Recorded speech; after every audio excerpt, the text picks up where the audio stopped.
her dreams. Every question finds its gleam.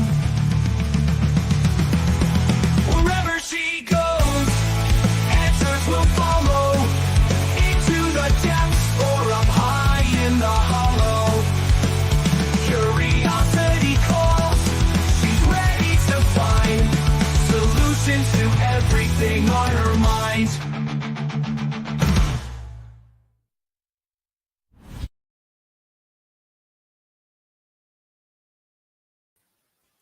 Good morning, everyone. Good afternoon for those of you on the other side of the continent. How is everyone today? I am really good. I actually, I lucked out. I got up this morning, and my personal favorite YouTuber, bar none, no holds barred. You know, I love you all, but the first one I ever followed, the first brunch I ever got, the first, Legal Vices. He was on and he was doing what he does best. He was using his voice and he was reading different H.P. Lovecraft stories. I believe he did The Raven as well, but he did that before I was able to get up. So it was awesome. Wake up to some kind of creepy, scary, Halloween-y type stories. And I got to say hi to a lot of people that I no longer get to see because I'm never up that early anymore. So, yeah, I had a wonderful morning this morning. I hope you guys are up there too. I hope you're having a good one. I've got Sweets sleeping over there. Boo is in the rocking chair, which I can't get into the shot anymore. There's just nothing I can do about it. So, unfortunately, maybe she'll move. Dom, hello, Dom. So YouTube is trouble, all right. Yes. They well, let me do these first. There's just a couple of you. Gemstone, hello. Diggers up to bat, one strike. Major balls, here comes the pitch. Thank you. And Cynthia, she's at the doctor's appointment, but she'll be listening. So rock on, you guys. Thanks for being here. Yeah. So if you noticed, if you cared to look at all, Chapter 9, which we did last week, was removed by YouTube. A full stop. There's no hi, hobo, how you doing? It's totally okay that you're here. I'm just talking about the first warning I've ever gotten. Community guidelines. They just removed that Chapter 9 episode. So if you're looking for Chapter 9, it's not gone completely. It's on Rumble. You can go over there and listen to it. And it's funny as all get out. I will not mince words. I will read exactly as written in the book, like I said at the beginning. I will attempt to be a little bit more YouTube friendly with my own personal words. But for all of that, it wasn't the flu that shall not be named that I named that got it yoinked. It was talking about a cure-all that was shared amongst an entire continent that ended up giving people the oh shoot, what's his name? The basketball player. Well, it got him the gay illness right when that was all at its height. I don't know. I wasn't ready for this. I should have been, but I wasn't. Either which way, it was something that happened back in the 90s, 2000s that I am having thank you, Magic Johnson. Thank you. I don't know why I was having trouble with that. Thank you, Gemstone. Magic Johnson, he had this illness, and allegedly it was in medicines, and that's what they didn't like me talking about. So if you want to get a clearer answer as to what exactly that was, go to Rumble. It's up there. In the meantime, we're going to get on. It looks like Chapter 10 is really quick as well, although Chapter 11 is super long. So we'll see how we get with Chapter 10. And if we want to, if we have the time, we can always go on again. So Chapter 10, Lessons from Lithuania. A well-regulated militia being necessary to the security of a free state, the right of the people to keep and bear arms shall not be infringed. And that's the Second Amendment to the Constitution of the U.S. I know not what others may do, but as for me, give me liberty or give me death. And that's a quote from Patrick Henry. So it starts with an explanation. I had intended to write a long and thoroughly referenced chapter on the Second Amendment to the United States Constitution, the right of the people to keep and bear arms. I had to eat humble pie when I read the following text entitled Lessons from Lithuania by Neil Knox. It was contributed by a member of the Citizens Agency for Joint Intelligence. I was impressed by its simplicity and ability to deliver with very few words the precise message that I had intended to convey in 20 pages.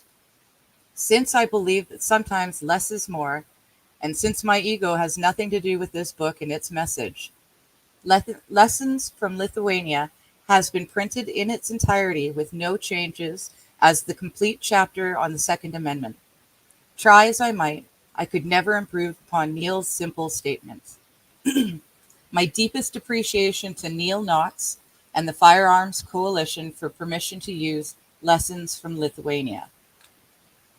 Neil Knox, Neal, Knox is a Knox, just in case you're interested. Those who avoid and evade the reason for the Second Amendment to the U.S. Constitution would surely admit that if Lithuania had a Second Amendment, Mikhail Gorbachev violated it on March 22, 1990. Russian troops seized arms from the Lithuanian militia. Or was the right of the people to keep and bear arms actually violated 2 days earlier when Premier Gorbachev ordered private citizens to turn in their hunting and competition guns to the Russian army within 1 week for temporary safekeeping, or have them confiscated and their owners imprisoned? Or was the right of the people to keep and bear arms initially violated many years before when the people were first prohibited from possessing guns without permission of government and laws were passed requiring every gun to be registered? In fact, the Soviet Constitution guarantees the people the right to keep and bear arms, and Lithuania is part of the Soviet Union, or so Gorbachev contends. But obviously, the Soviet government pays no more attention to that constitutional freedom guarantee than do the majority of the US government, the International Association of Chiefs of Police, or CBS and the Washington Post. What is the difference, precisely, between the confiscation of private firearms in Lithuania and the confiscation ordered by S-166, the Graves Bill, now pending in the New Jersey Senate? What is the difference, precisely, between the registration law in Lithuania, which makes confiscation possible, and the registration of military-style firearms required by California's Roberti Rules Bill, which went into effect January 1st, 1990? What is the difference, precisely, between Lithuania's law prohibiting the people from owning military-style firearms and the so-called assault rifle bans now pending in both houses of Congress and in many states? The difference is that the people of the United States are free men and women who can trust their benevolent government. Forever? There's an author's note.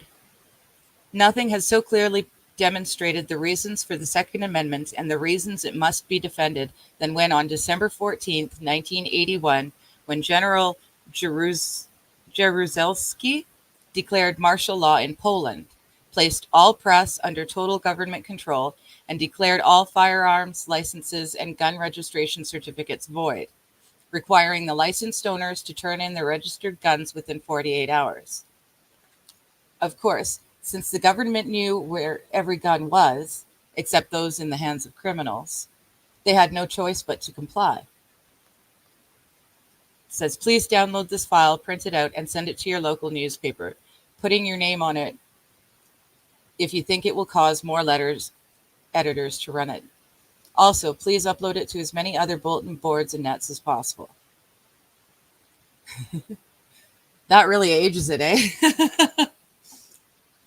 How many of you were around when we were posting things to bulletin boards and nets online, eh? Says this is a lesson that we hope to learn only from reading and not in the manner learned by the Poles and Lithuanians. After reading the above, I hope you will agree with me that anyone who attempts to subvert the Second Amendment, pardon me, sorry, to pervert the Second Amendment or any other section of legal amendment of the Constitution is a traitor and should be arrested and tried for treason. I hope that you will copy this chapter and distribute it as widely as possible to as many people as possible. Education is more than half the battle. In case you have not guessed by now, the fact that most Americans own at least one firearm weapon is the only thing that has kept the New World Order at bay. And as a ray of hope, as of January 8th, 1991, less than 10% of all California gun owners have registered their firearms. Many Californians stood in the streets with weapons in hand and publicly burned the registration forms. I remember that, actually. Network news did not cover these demonstrations, not to mention, and no mention has been made on television that California gun owners have ignored this unconstitutional gun registration law. I remember that. It's vague. I was young and not really paying attention. But I remember, I don't know if it was these guys specifically, but there was a bunch of angry men who looked like hunters holding their guns in their hands, and they were burning pieces of paper. Yeah, that's all I've got. Angry hunters, and they were burning pieces of paper. But that's probably something to do with these laws that were coming in at the time. I'll betcha. And that was all of chapter 10. So, do you want to? The bulk of you guys are American, so it really doesn't matter. But you guys know what's going on. We can see here it was starting back in the late 70s, early 80s already. We were starting to trace and track and register firearms.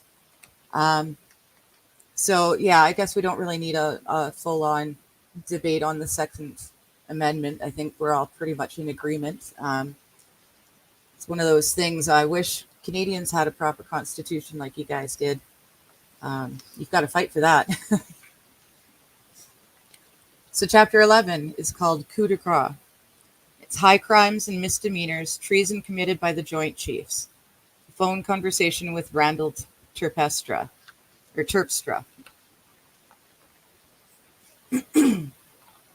Background.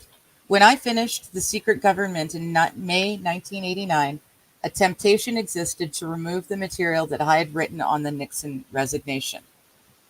I thought that no one would ever believe that a coup had occurred in the United States. Furthermore, I held no hope that anyone would ever step forward and substantiate my claim. I was wrong. People did believe it, and subsequent to my delivery of the paper on July 2nd in 1989, 3 individuals have come forward to confirm that a coup did in fact take place. This chapter is the transcript of a phone conversation between me and one of those people, Randall Terpstra. The members of the Joint Chiefs of Staff who were serving at the time of Nixon's resignation were asked if they had instructed their commands to ignore orders from the White House.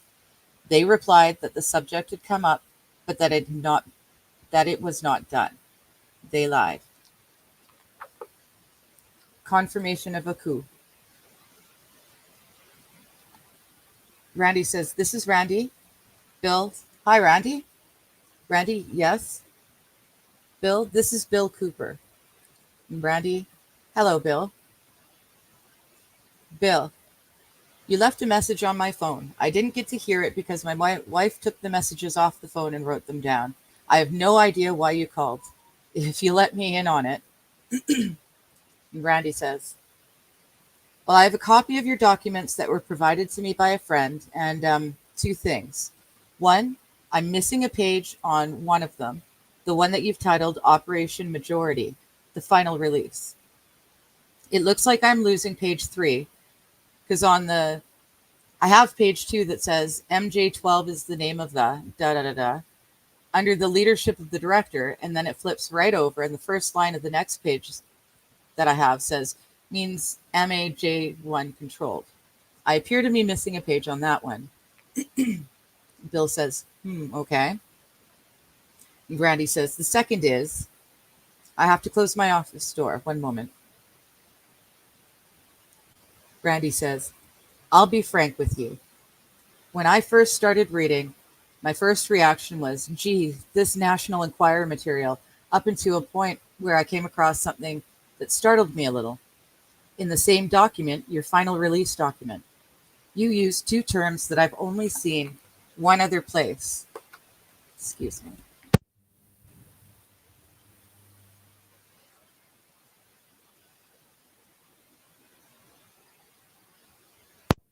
Get that frog out of my throat. You use two terms that I've only seen one other place, and that was majesty and majority. When I was in the Navy, I was a radio man, and in the mid-70s, the year escapes me at the moment, it's been a long time. I've only had your paper since last night. And I was involved in a joint Apollo-Soyuz moonshot. I was an onboard crypto operator, which basically meant that all message traffic of a certain nature, which was referred to as SPECAT, or a special category, was offline encrypted. During the Apollo-Soyuz shot, we established what was referred to as a termination with an unknown location. That location identified itself only as majority control. Bill says, okay. And Randy goes on. All of the message traffic we sent to and from this location was offline encrypted, which was rather odd because, well, first let me explain it. In the Navy, when you send a SPECAT or special category message, you go into what's called a clean environment. The message is drafted by the originator on a piece of paper. That piece of paper is brought directly to a designated SPECAT operator, somebody who has a SPECAT or higher clearance, who enters that in the teletype on a paper tape with the hole punched in it for transmission. Bill says, right.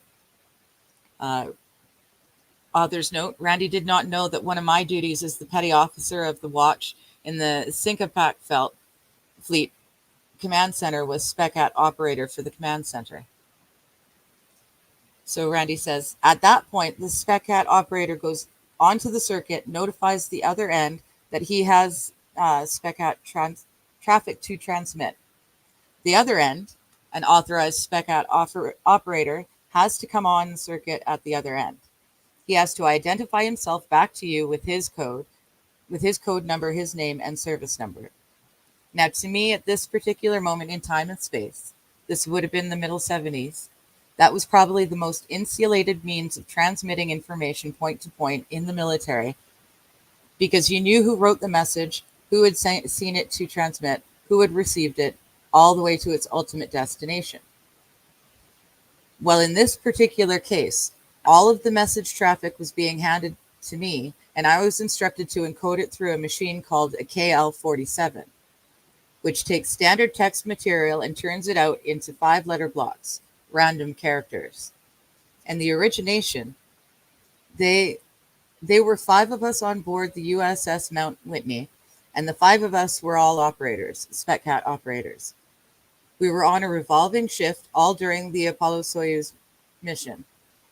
We were put into a controlled environment that, in a room with a teletype and a cot in it, we were told to maintain the term circuit to majority control. Every hour, a Mr. Logan from NASA would come down to the room, punch in because it had a cipher lock on the door, look at any message traffic that came in, and then we would burn it right in the room. He would draft his replies, which I would enter on the KL47, take the tape, transmit it, and then he would burn the outgoing messages as well. Another author's note from Bill. The tape is made by the KL47. It is a paper tape containing the 5-character grouping encryption. The tape is put onto a sprocket in the teletype machine, and it automatically sends the message to the addressee. It comes out at the other end in encrypted form and must be decoded. At least that is the way I was trained as designated SpecCat operator to do it in the Cinca Pac Fleet Command Center. Randy says, I don't remember a lot of what was sent because it was very, very busy times. We had so many civilians on board the ship that it was an incredible amount of work going on. I do know that hourly we received a report from Majority Control that was headed. Now this is after I've decoded it. The heading was always Majesty Advisory, over and over and over again. Bill puts in an author's note. Majesty Advisory messages were sent by SINCPAC fleets to update or inform the President personally of beginning, ending, or ongoing operations that could result in serious repercussions to the United States, i.e. the bombing of North Vietnam after the President had informed the American people that no more bombing would occur. Randy continued. Now, after doing this, I was on for 4 hours, then off for 4, then on for 4. We did a rollover like that for the whole Apollo-Soyuz mission. The other thing that I saw that tripped me off a little bit was the term IACs. And Bill says, identified alien craft. And Randy continued, they never spelled out the acronym. It was just IACs. And Bill says, fantastic. Randy says, it was recurring through all this message traffic that I was sending. And Bill said, Randy, you are a godsend. Where have you been hiding all these years? Randy said, well, it's how I came about getting your document is a long story as well. But when I read through it, it was just like a floodgate opened up and all these memories kept coming back. Bill says, right. Randy. Now, at the end of it, after the Apollo-Soyuz mission concluded, the 5 operators, myself included, were given 50 days basket leave, which in the Navy meant they give you leave for free. Bill says, sure, yeah. Randy says, they didn't dock you for it. Bill said, go home, get drunk, forget about this. And Randy says, exactly. And when I came back, I was taken from 3rd class to 2nd class spot promotion, and I was moved to the teletype repair shop, which was quite prestigious at that time. Bill says, yeah, it's quite normal when you're exposed to this material. They either snuff you or promote you. Randy says, well, I've lost contact with the other. Well, I mean, we've had a ship reunion a couple of years ago, and it never occurred to me about these other guys. But I don't have a conscious memory of seeing them. But as I said, when I read through this, it was rather startling to see things that I'm aware of. Bill says, uh-huh. Randy says, I'm really interested in that missing page, actually. And Bill said, yeah.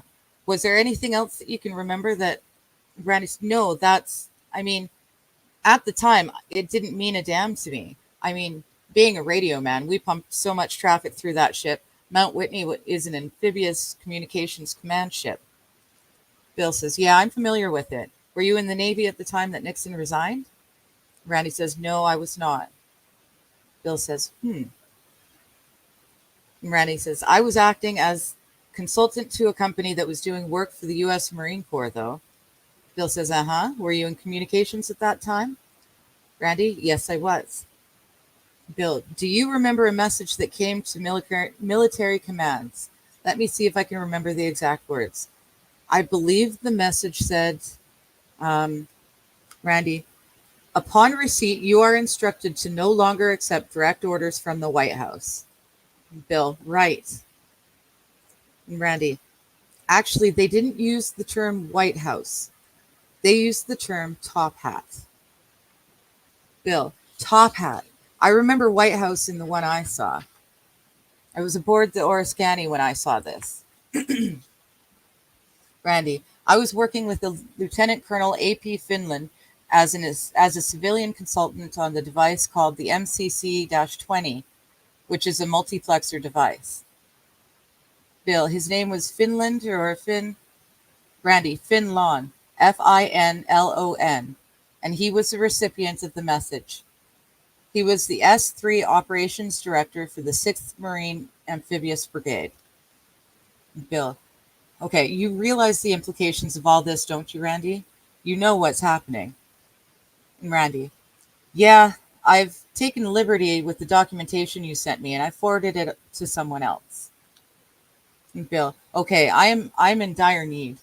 I'm trying to do this as quickly and as cleanly as I can to get the people in this country to wake up, or we're going to lose it. And I'm fighting a battle pretty much on my own. There are people rallying around and they're helping out, and I'm getting bits of information here and there. I need people who have the balls to stand up with me and say what they saw. And I understand that, when anybody does that, they're putting themselves in danger. But I don't see any greater danger than the loss of our Constitution and what they have in store down the road. They've literally thrown it in the trash can already. And what I'm asking for is help. Would you be willing to go public with what you just told me? And Randy, I already have. Bill, you have?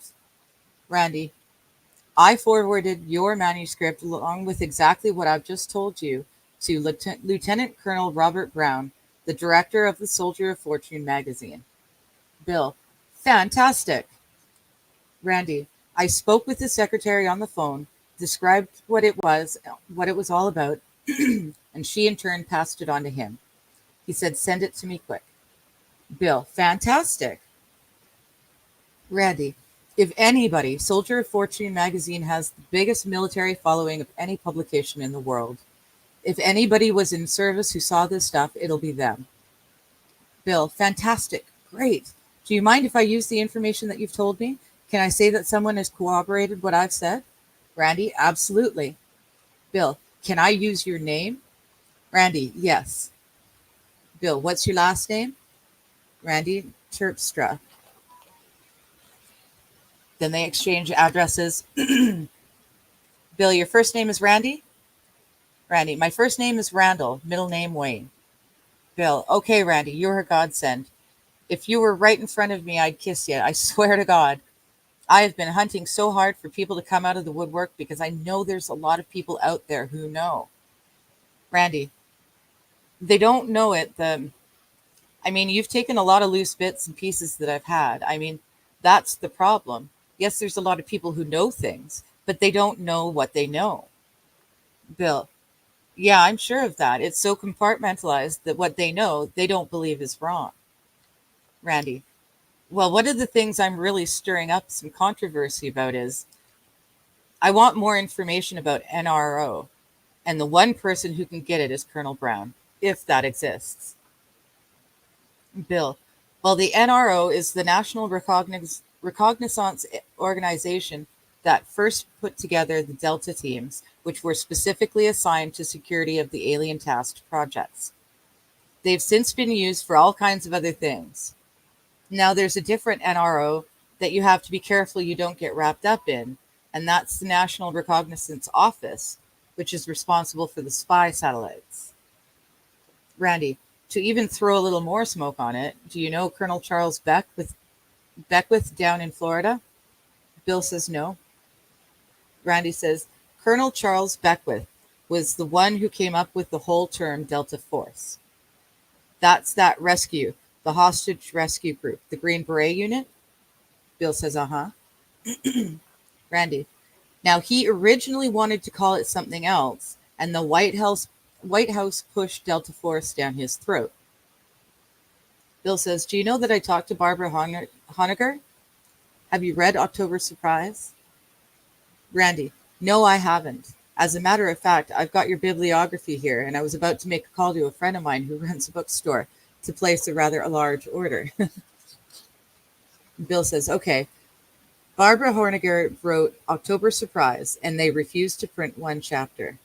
I met her at one of the talks that I give, and we got very embroiled in conversation. She ended up coming over to my home, and we talked face to face. There were about 4 other witnesses there who heard her say this to me. She said, at Desert One, the first craft that there was an anti-gravity disc craft carrying Delta personnel.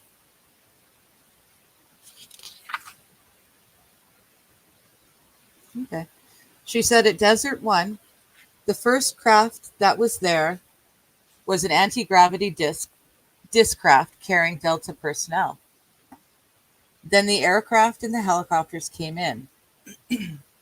And she said the purpose of the alien crafts, or the craft that we built from alien technology, or the alien craft that we're using was to ensure the sabotage of the operation.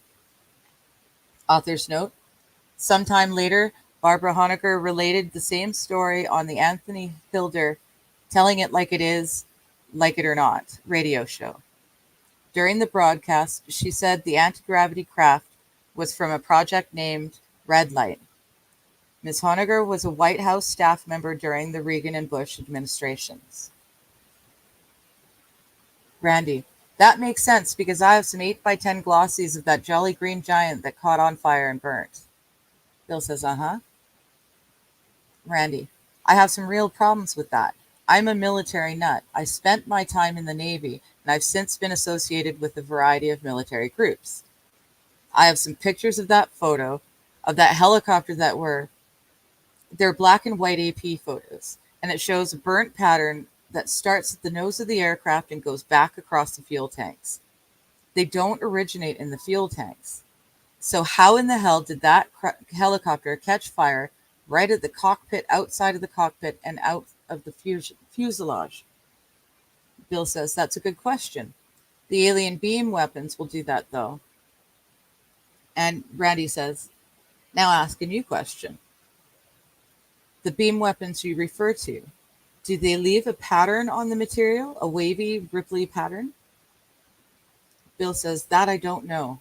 All I know about the beam weapons is this: that they are only effective at short range, that they can paralyze a human being, they can levitate a human being, they can burn something out of your hands without hurting you, like an M16, and fry you to a crisp and nothing but ashes is left. It can give you a sunburn. It depends upon the degree of how much they want to use this thing as to exactly what it will do. That's what I remember. That's what my research has also confirmed. At Ellsworth Air Force Base, in fact, one airman security patrol encountered an alien aircraft and aliens on the ground. He aimed his M16 at them, and this weapon, this beam, hit the M16 and literally vaporized it. He had burns on his hands, but otherwise he was unhurt. Randy: have you read or heard the reports about something called spontaneous human combustion? Bill: yes, that is caused by, in fact, it can be done, and it's a weapon that we use. The intelligence community can get rid of some. Randy cuts in: I respect you a great deal. You know things that you shouldn't know, but you're right. Bill says, yes, I do know things that I shouldn't know, and hopefully I can get it all out before something happens to me. But I love this country so much. I love the Constitution so much. What they've been able to do and the way they've been able to fool the citizens of this country, I don't care what happens to me. I've got to stop this. I've got to do everything in my power to stop this.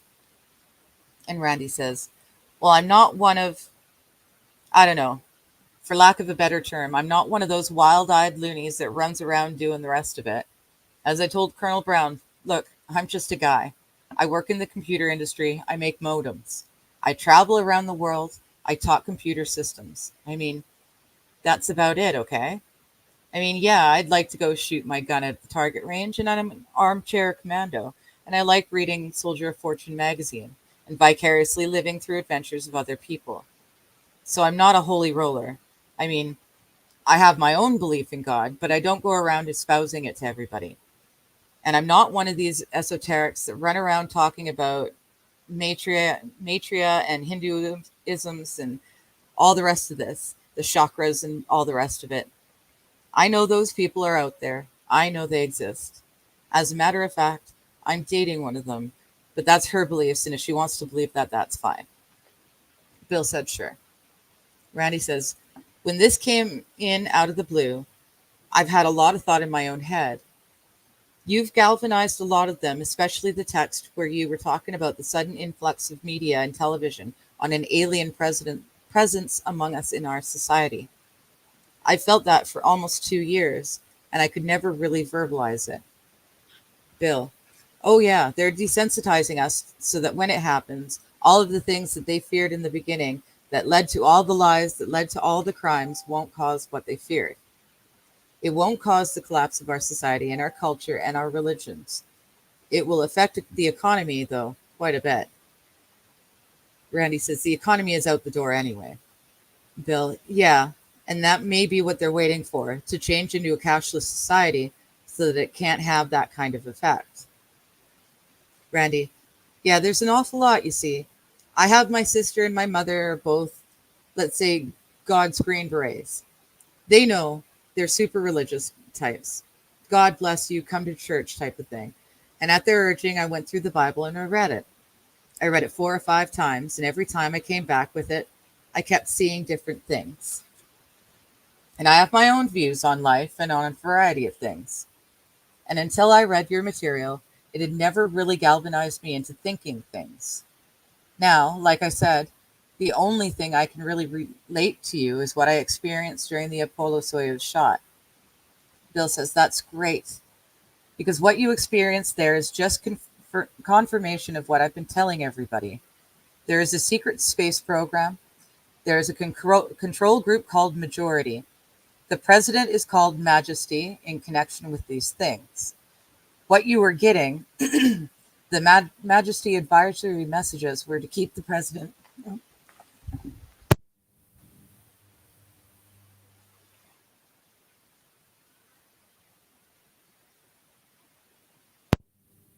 Excuse me.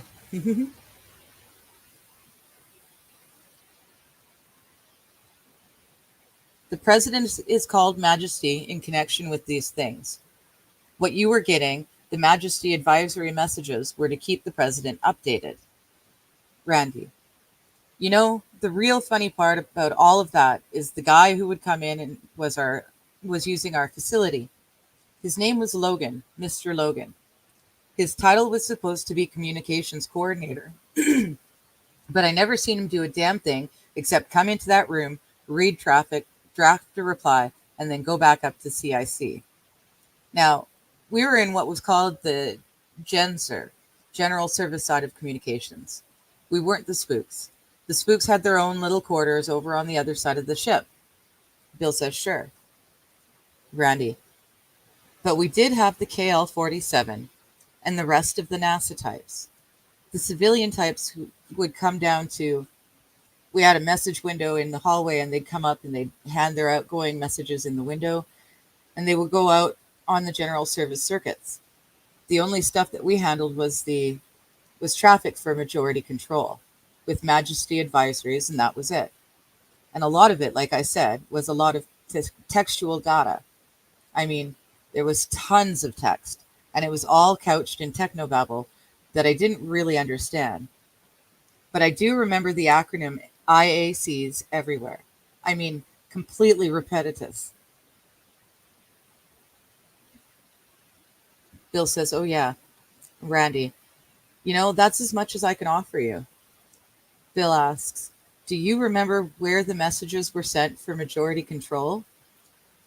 Randy, no. The location of majority control was never disclosed.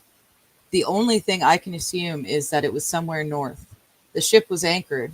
Well, we weren't anchored. We were at what was called sea anchor, which I'm sure you're aware of. We were on an east-west axis so that all our antennas could be brought to bear on the western horizon, because that's the way the spacecraft was coming from. The antenna that was assigned to my circuit was an antenna called an RLPA, or rotating log periodic antenna, which is a very, very directional antenna, and it was pointed north. Bill asks, what was north of you at that point? Randy says, Thule, Greenland. Bill, Thule, Greenland. Okay, very interesting. Also, I'm glad you saw the message about Nixon because everybody thought sure that if anything was wacko, that was the wackiest thing I said. Randy, actually, no. That one made complete sense because those days surrounding Nixon's announcement, you said that message was sent 5 days previous to his announced resignation. That 5 day period, if I remember my history correctly, was extremely turmoiled. And if you go back to the New York Times and read in depth the political commentary during those days, what you're going to find is that there was an awful lot of turbulence. I mean, 5 days prior, there were a lot of steps being taken.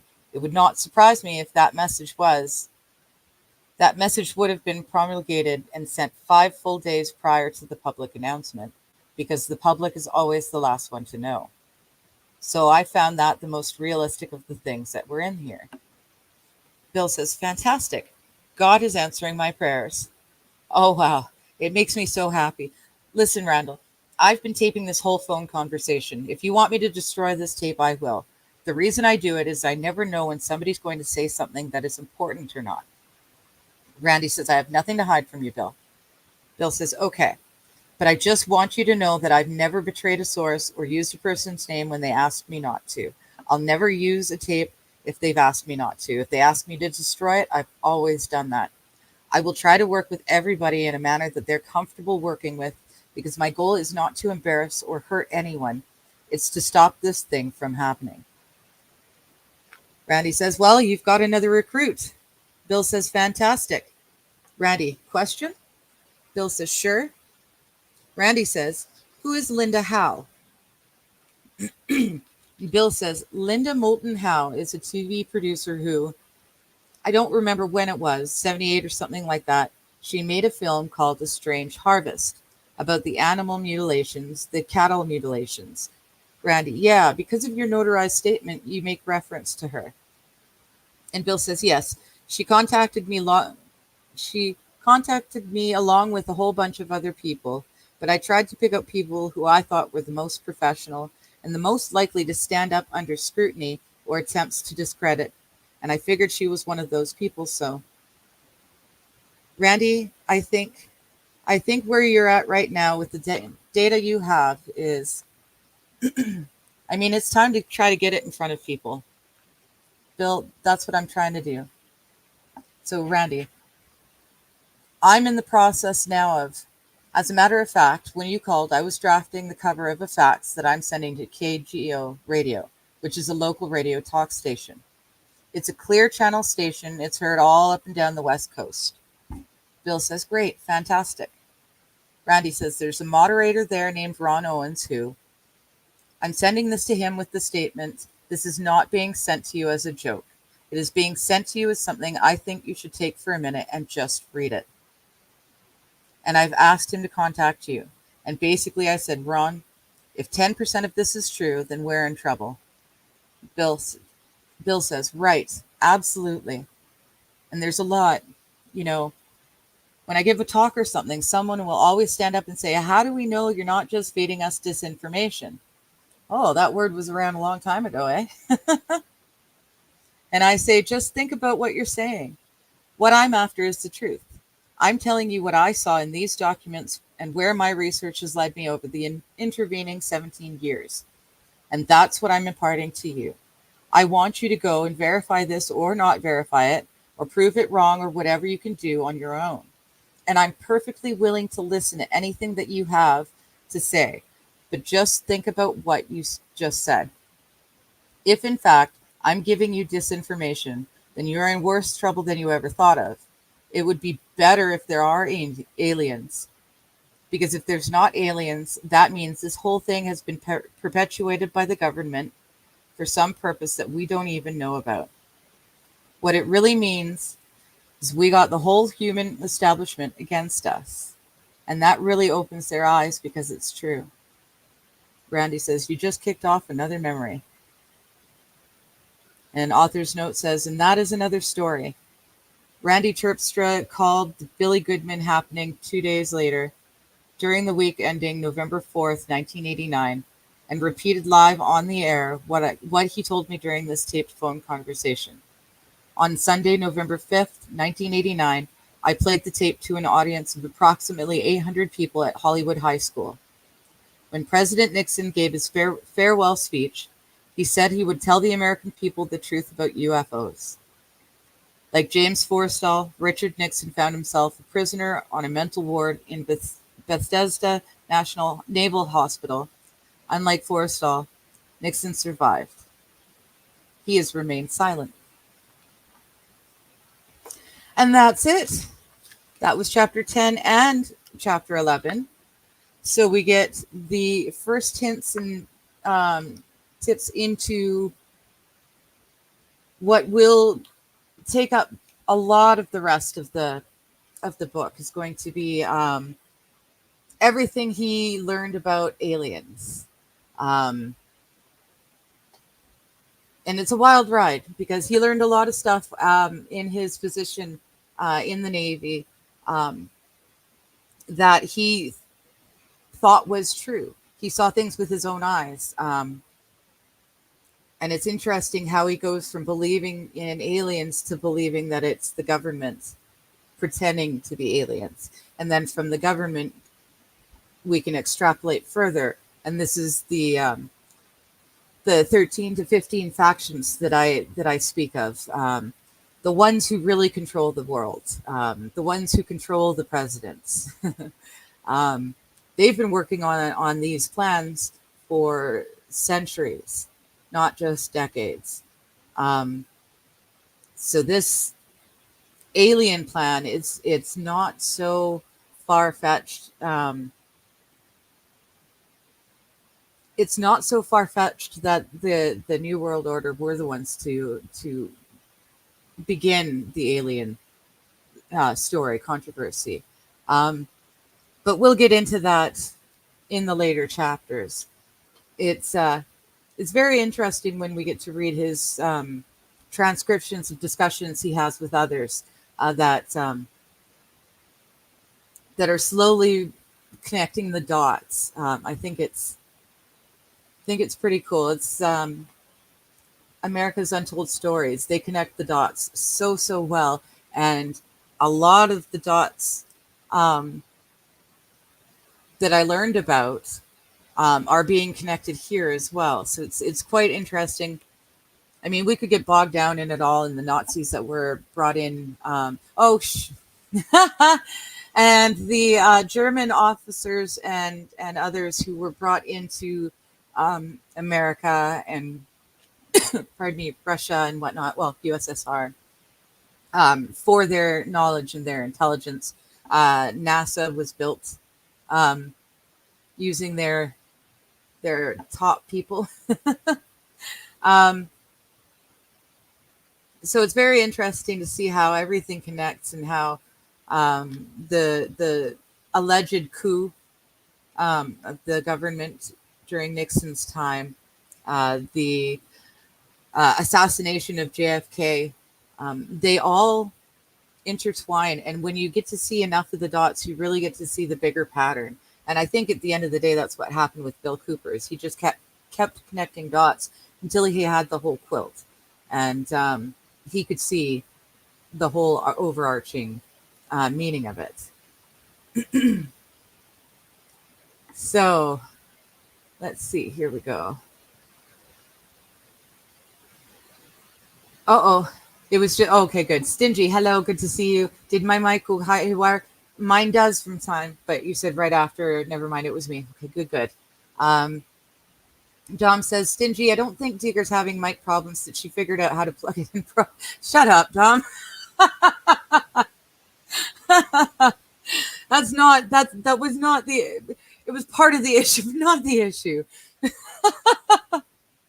You leave me alone. But yeah, my mic should be okay.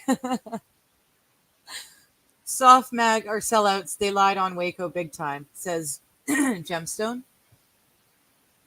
Dom says trucks unloaded now except one large heavy machine.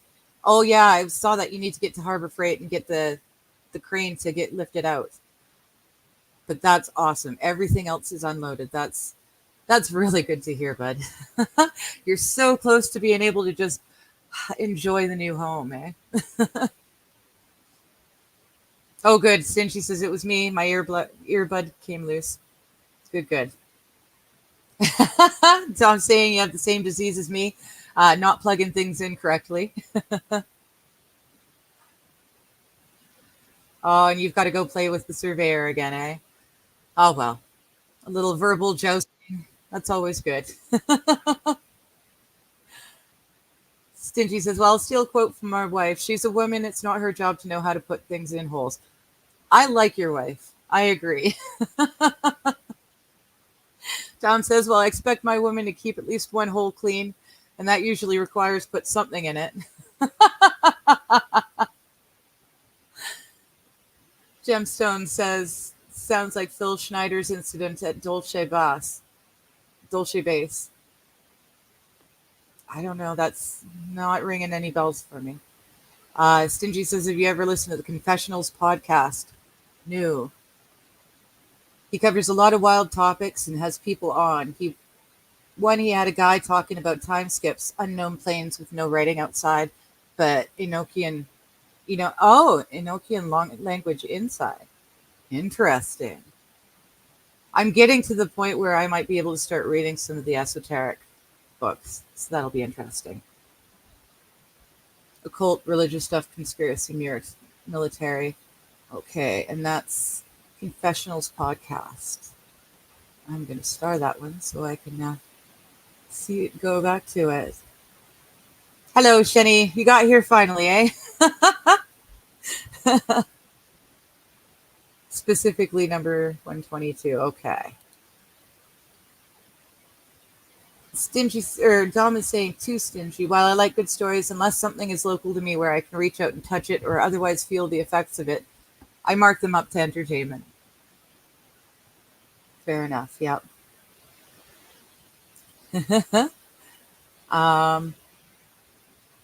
Oh, Stingy says I sent you something I had AI cook up about tomorrow. Okay, I will go look at it afterwards. I keep Discord closed on the PC so that it doesn't interfere when I'm streaming. But I will go and look at that. I can't wait. I've got a couple. I've got a really neat background picture. I'm impressed. You're gonna like it.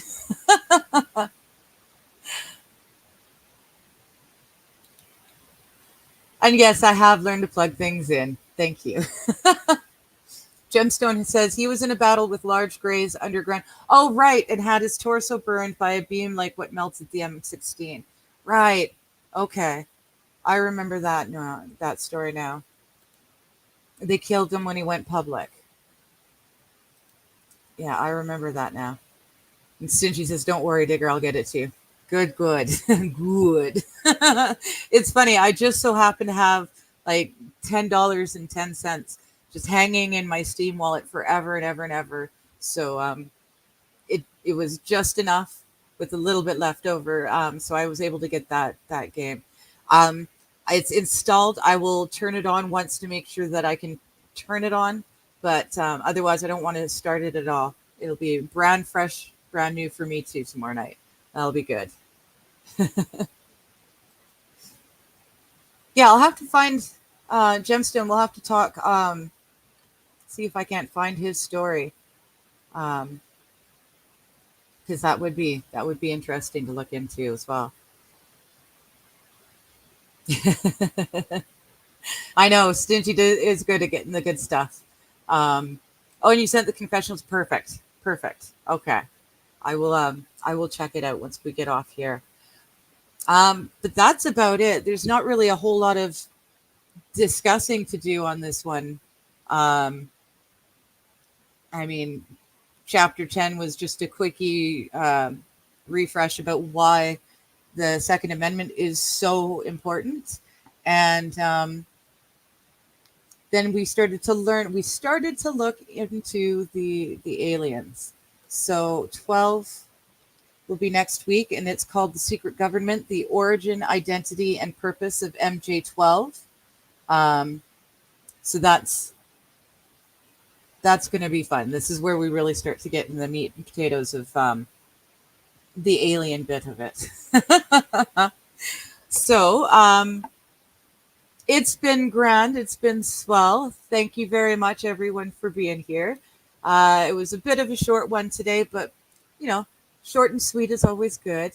Until next Wednesday for chapter 12, tomorrow evening, afternoon for me, 4 o'clock Pacific, so 7 o'clock Eastern. I'm going to be doing a little Halloween fun for the adults. If you're bored, if you don't have kids to take out or doors to answer, you can come hang out.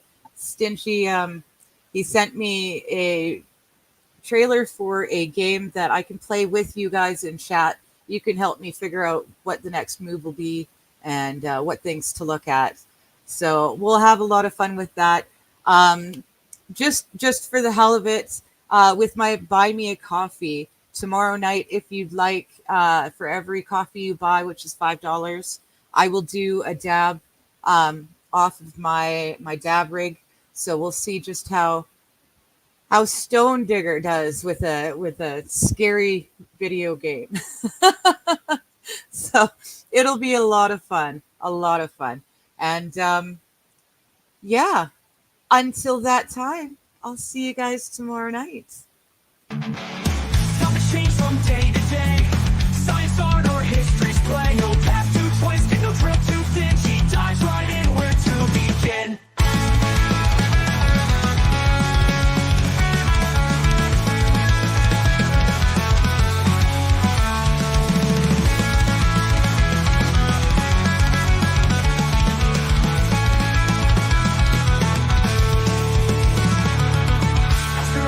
Nothing's too obscure.